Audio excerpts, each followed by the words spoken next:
This podcast episode is about taking the slightly longer way. In this case, it's about this year's college admissions process. My daughter Sasha, a high school senior, just completed her college application process. I would like to congratulate all the seniors this year for going through this process. Any parent or student who has gone through this process knows it can be months or even years of stress and anxiety. And if you're still on a wait list or you're not sure which college you will choose, the process may still be an ongoing one for many students. If you've ever heard that saying, and I'm paraphrasing, there were two paths in the forest, and I took the long path, and that made all the difference.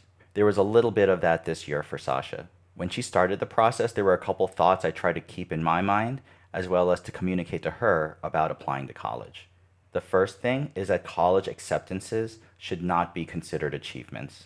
As opposed to true objective accomplishments, such as helping your soccer team play a great game, or getting a good grade on a test, or writing a great article for your school newspaper, a college acceptance is based on someone else's opinion of you. It changes nothing materially about what you have done. You somehow have not become a better person or a different person just because someone decided they wanted you to join their organization.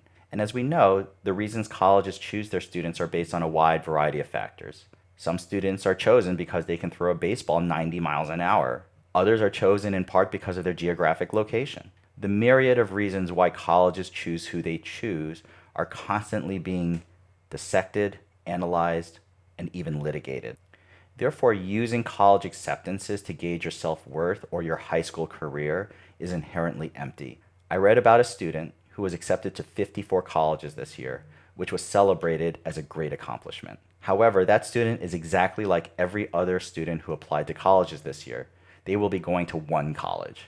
And that's really what the process is about, choosing which college you would like to go to. The self-validation for being accepted to 54 colleges is at best fleeting and empty. The other thing is, where you go to college guarantees nothing in life, other than you will probably spend 4 years at that college. Malcolm Gladwell, in his book David and Goliath, talked about a student who chose Brown University, an Ivy League school, instead of her state school, University of Maryland. Struggling in class at Brown with so many students who were uniformly high achieving, the student became discouraged and she chose not to pursue science. Gladwell suggests had she gone to her state school, Maryland, she would have gained confidence, which would have allowed her to develop and grow so she could pursue her love of science. This anecdote is the classic big fish, little pond story, which, while I do take some issues with Gladwell's details, does demonstrate something I believe in strongly. Not every college is right for every student, and success is not more likely because you go to a bigger name school.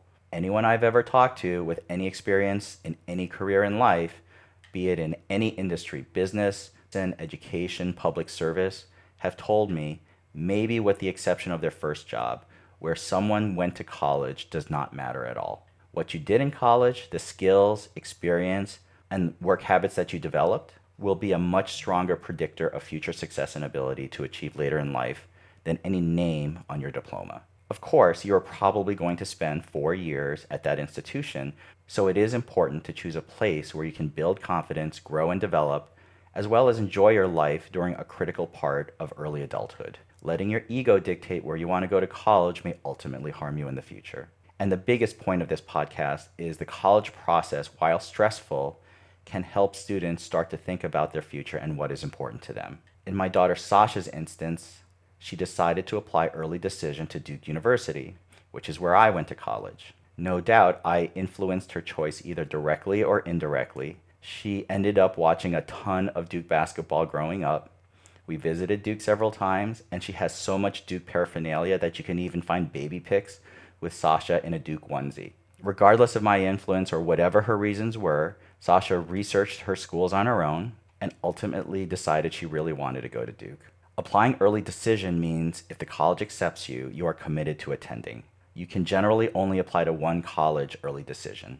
Many students who know what their first choice college is will apply early decision because the admission rate is higher for early decision applicants. And in addition, you find out in early December instead of late March, which saves months of stressful waiting. In December, when the early decision results were released, Sasha was not accepted. She received a deferral. Obviously, this was disappointing for her as well as for us, her family. As a parent, your initial response is that you're very angry at the world. You see the great qualities in your kid, and it is outrageous that others can't see how wonderful and awesome she is. How could they not possibly see what you see in her? Many students can be devastated when they do not get accepted to their college of choice. They may question themselves and their self worth. This is where keeping in mind the college application process is not a meritocracy, and it is important not to compare yourself to those around you. And trust me, these students are all constantly comparing themselves. Although Sasha had researched other schools, for the first time she had to seriously consider what it would be like to go to another school. She began imagining herself for 4 years at different states, different cities, different student cultures. She spent more months trying to figure out where she wanted to go. I thought that while this obviously was a disappointment for her, that it would turn out to be a good thing. Duke was my chapter, and it would be refreshing for Sasha to write her own brand new chapter. So I put away all the Duke paraphernalia, took down all the Duke posters, unfollowed Duke basketball on Instagram, and waited to see where she would go. I was ready to learn a new fight song, root for another team, and learn all about a new place. And Sasha was accepted to some schools that she felt she could flourish and grow. Schools very different from Duke, including UCLA, USC, Georgetown, amongst others. Our family started researching how often we could see her in LA, or what the Acela train schedule to DC was. And we also began imagining her at her new school. Duke was never a big football school, so the prospect of tailgating in Pasadena as a parent sounded pretty enticing. Finally, last week, the last college regular decision notifications rolled in. And of course, dramatically, the very last one was Duke. All of us had steeled ourselves for another denial. The early decision acceptance rate was 15%. The regular decision acceptance rate was 5%. If Sasha didn't get in before, when the acceptance rate was over 3 times what it is now, chances were slim, and we were ready for our new chapter. And then, of course, because you can't ever predict what is going to happen, Sasha received an acceptance to Duke. And that's where she will be attending this fall, class of 2027. Ultimately, I believe the process, while stressful, made Sasha grow. Had she been accepted early decision, she would not have thought about her college and future nearly as deeply as she did the past few months. And I also think it made her realize that had she not ultimately been accepted by Duke, she would still be successful and get a great college experience somewhere else.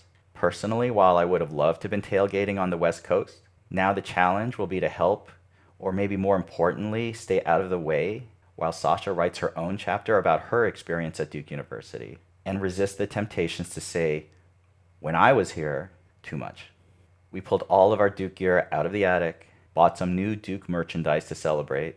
I refriended Duke basketball on Instagram again, and I'm reading up about the high school superstars that will be joining the Duke basketball team next year. I know that many people might say this is a non-story, because there are so many students out there that are not accepted to many schools and have faced worse circumstances, and that is true. My heart goes out to every student and every family where ultimately they feel saddened or beat down because the process is often capricious and beyond their control.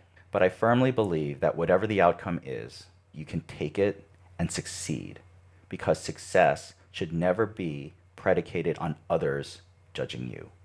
If you have had a similar experience, either applying to schools or where you felt your life depended on others judging you, let me know. DM me at Botox and Burpees Podcast on Instagram. Thank you.